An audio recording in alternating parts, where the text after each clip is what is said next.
Hey guys, how's it going? Josh here with a screenplay yet again. I know you guys are probably like, oh, I thought he forgot about these. Well, I didn't. This is the last Batman solo one. I hope you guys do like it. Check out the other screenplays from before. I can't say how much enough I recommend it. I know I've done 22 of them so far though, and this is the last 6.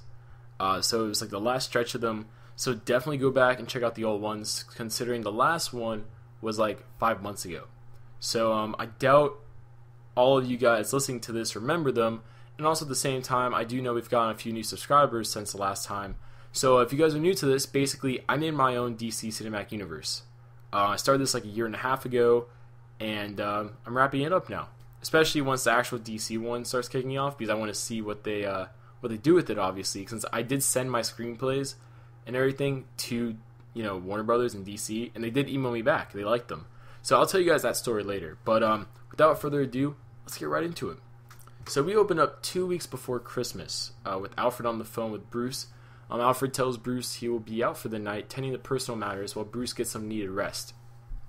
Now Alfred, however, is really attending the annual Gotham City Christmas tree lighting ceremony. And the ceremony starts off with singing from the children's choir. It's beautiful songs. The mayor comes out, lights the tree. But when he tries doing that, the tree actually doesn't light. Instead of green and red things, however, it is green and purple. And at this moment, gas canisters come out, and Joker gas is released. And, it floods the area, and everybody is affected, including Alfred. Now, Alfred immediately gets into his car, obviously trying to go to Wayne Manor so he can get a cure for the Joker gas.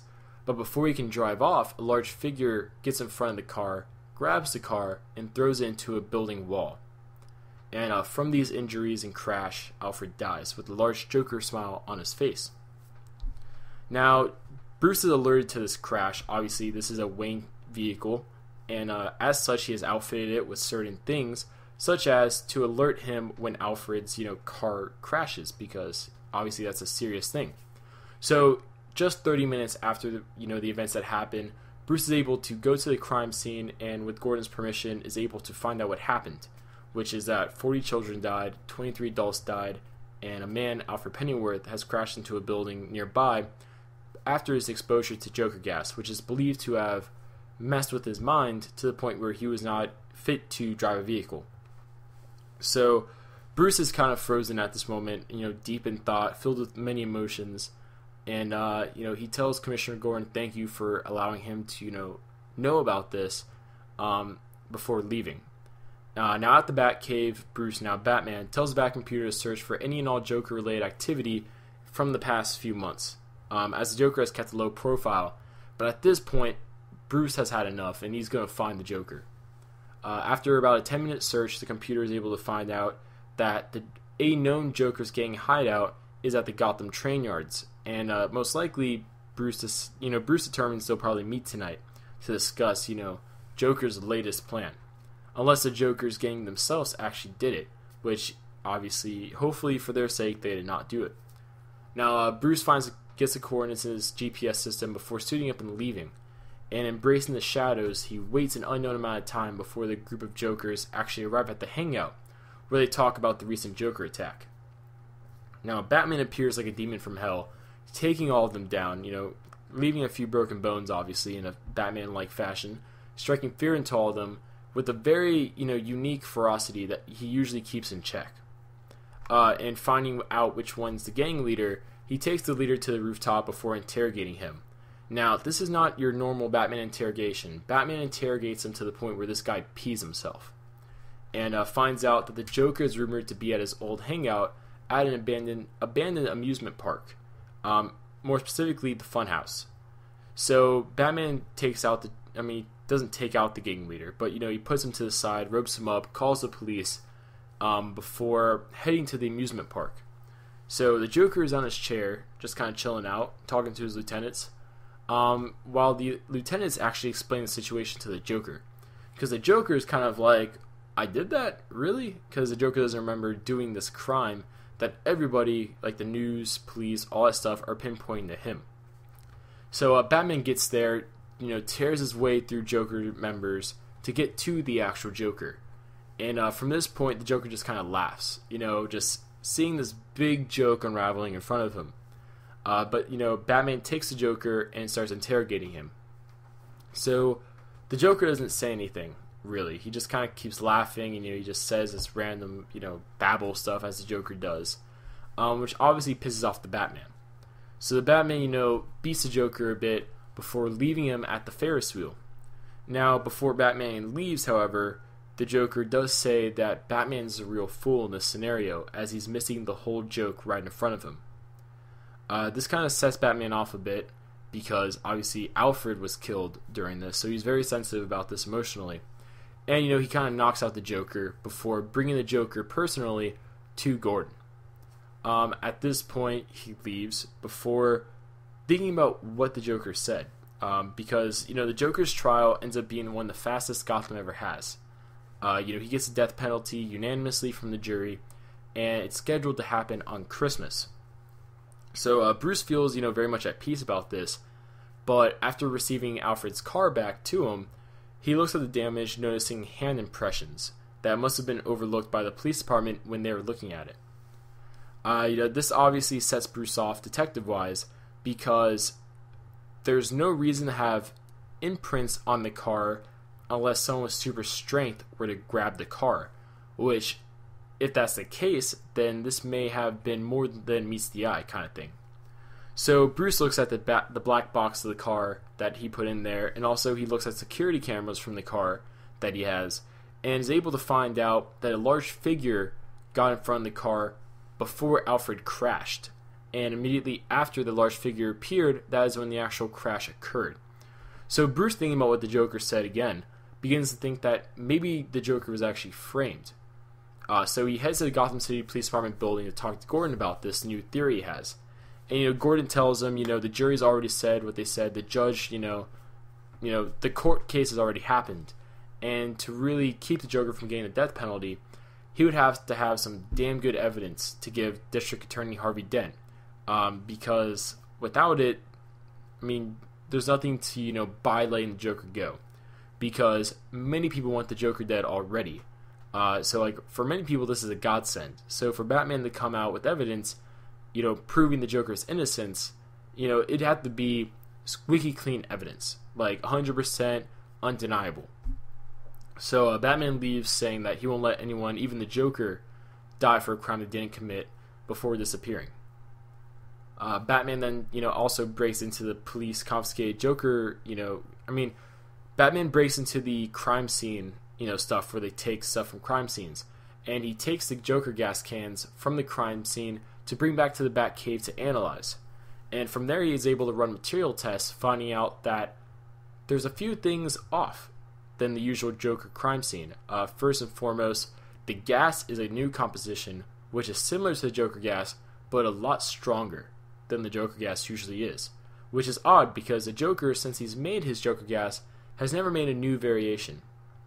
Bruce is also able to determine that the canisters are made of a different kind of metal alloy than the Joker usually uses. This metal being from Santa Prisca, as part of a new trading partnership that Gotham has with a bunch of Caribbean islands. So this obviously sets Bruce/Batman's radar off to something more really going on. And Batman heads off to a delivery port where Santa Prisca items are, imported into Gotham, where he finds multiple boxes of imported goods left in a large container. Now, Batman looks into these containers, finding that nothing's in them whatsoever, which is very unusual. But before Batman can leave the containers, he sees 5 armed mercenaries waiting for him. Now, seeing him being set up, Batman obviously ends up getting into a fight with these mercenaries. Now, these are very well-trained mercenaries. They do give Batman a run for his money, although Batman is able to win. So Batman, tired, bruised up a bit, returns to the Batcave before he gets undressed and returns to the study, where he sees someone in his father's chair. Now, this obviously catches Batman off guard here, and Bruce demands to know who this person is in his father's chair. First, who he is, how he got into Wayne Manor, things like that. So the figure with a deep Spanish accent stands up, revealing, this large, muscular guy, probably 6'5", whose name is Bane. Bane mocks Bruce Wayne, saying that he knows he's Batman, so to not try hiding it, as he's been studying Batman slash Bruce Wayne for months. Bruce asks, what he wants before Bane, interrupts him, saying that he just wants to break the Batman, both body and mind. Body and soul, sorry, not body and mind. Body and soul.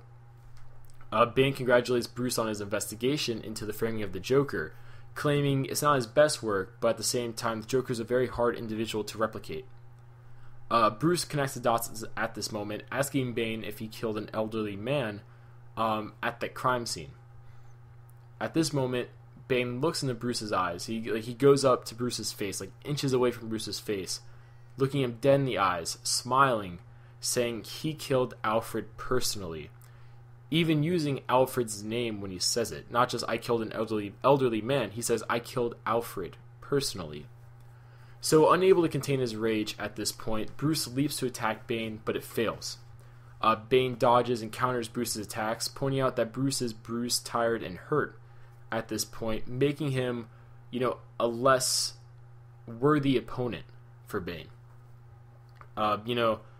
Bruce then tries using some of his batarangs that he has hidden around the study to hurt Bane, which does hurt Bane a bit, but Bane, tells him it's not going to, stop him.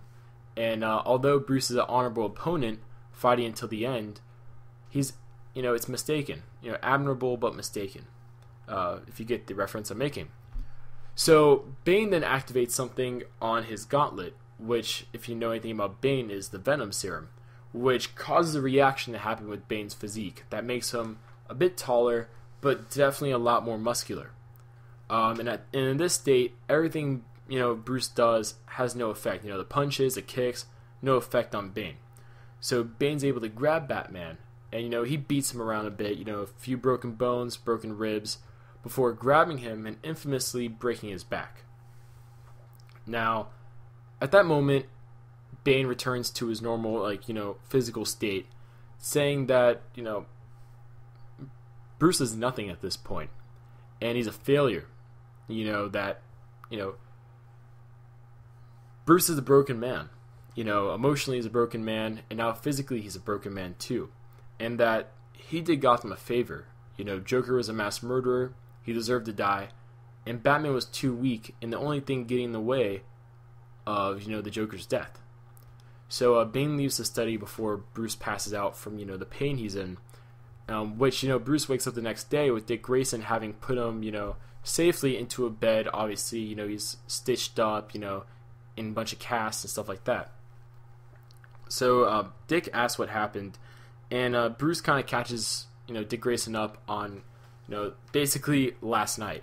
From this moment, Dick and Bruce, put into the back computer a search for Bane, or any, mercenaries from Latin America that are known for their strength. So, trying to figure out how to stop Bane, Bruce is like, I need to get back into the game, but I don't have enough time to heal and stop Bane before the Joker dies.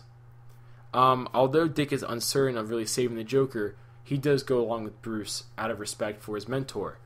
Believing that although the Joker does deserve to die, he doesn't deserve to die being framed for a crime he didn't commit.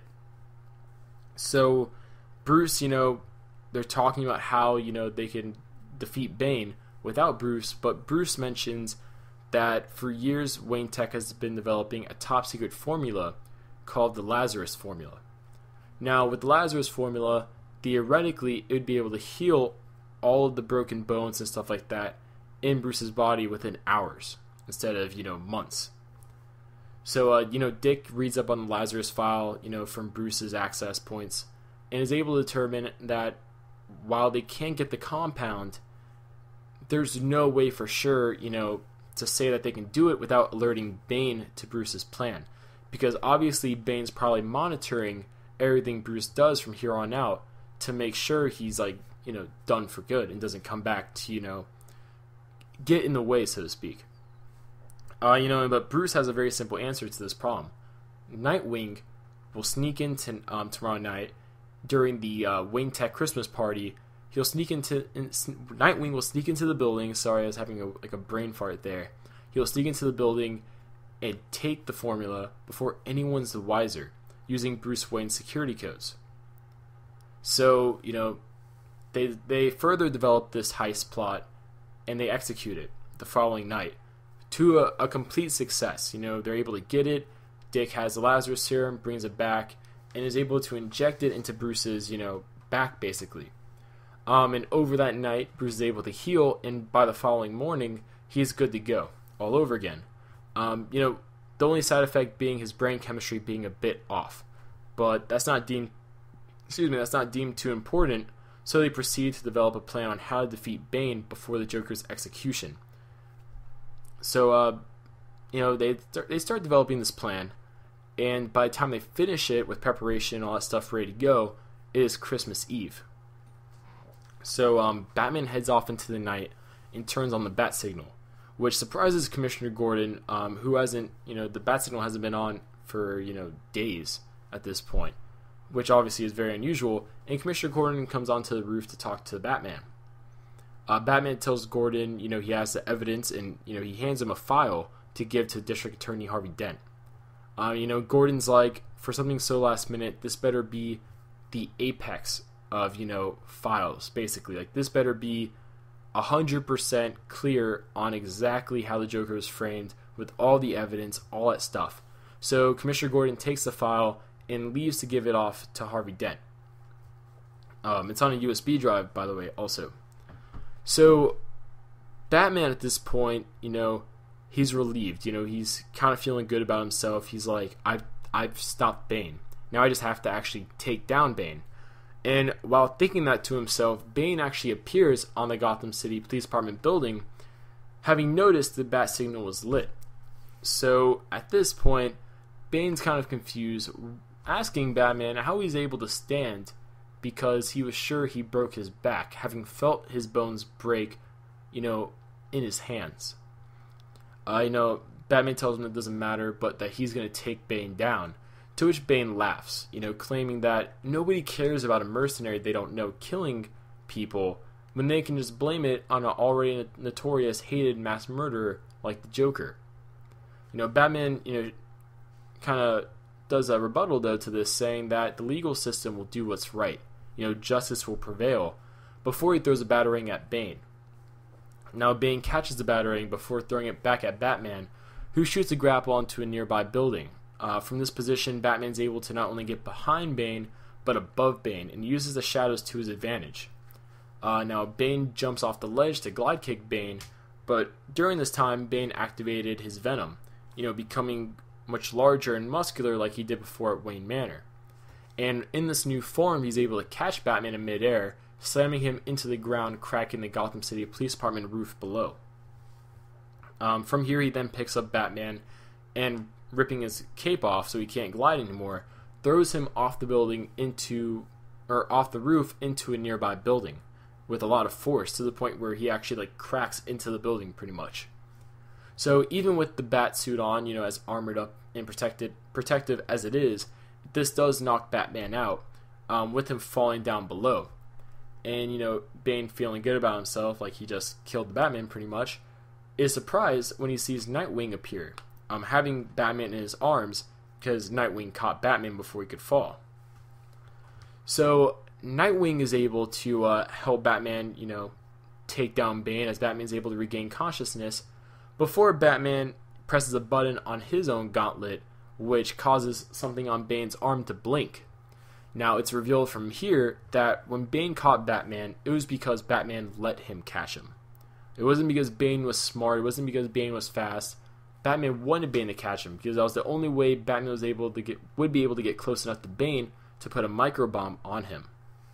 So the microbomb goes off, and instead of just, blowing off, the tube of the Venom, it actually ends up blowing off Bane's whole arm, which is obviously extremely painful and causes an extremely painful change in Bane's body as he starts, kind of going back to his normal form, as this is a very abrupt, withdrawal basically from the Venom.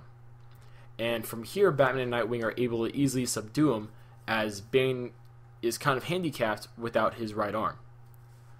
So from here, they rope up Bane and they interrogate him a bit, threatening to put a microbomb on another limb if he lies again, or hides information away from Batman when he asks. So Bane is just kind of, not chilling, but he's just kind of, impressed, I would say. As before he can say anything, though, a phone he has goes off. So reaching into one of his pockets, Batman takes off the phone, answering the call, and is surprised to hear it's actually District Attorney Harvey Dent. Now, Dent, a bit surprised to hear Batman on the phone, tells him thank you for the evidence, but sadly it was lost, between getting to him and getting to the judge to look at it. Batman asks Dent what he's doing, to which Dent cuts Batman off, saying that Batman is a plague in, his eyes, with his mere presence producing freaks like the Joker that simply killed no consequence because they could plead insanity. Dent from here admits to hiring mercenaries like Bane as the last resort to get, the job done, the job being to take out Batman. Hanging up after stating that justice tonight will truly be served, as you hear a gunshot in the background. The phone then gets a picture of the Joker dead, with the flash drive of the evidence on top of the Joker. Now, the Joker is dead with multiple gunshot wounds, and Batman just kind of has a defeated look inside. Not only did the Batman fail at, successfully successfully clearing an innocent person of a crime they were framed for doing, but the Joker didn't even get the proper death penalty. He was just, shot multiple times. So this kind of crushes Batman, as, this crushes Batman in his soul.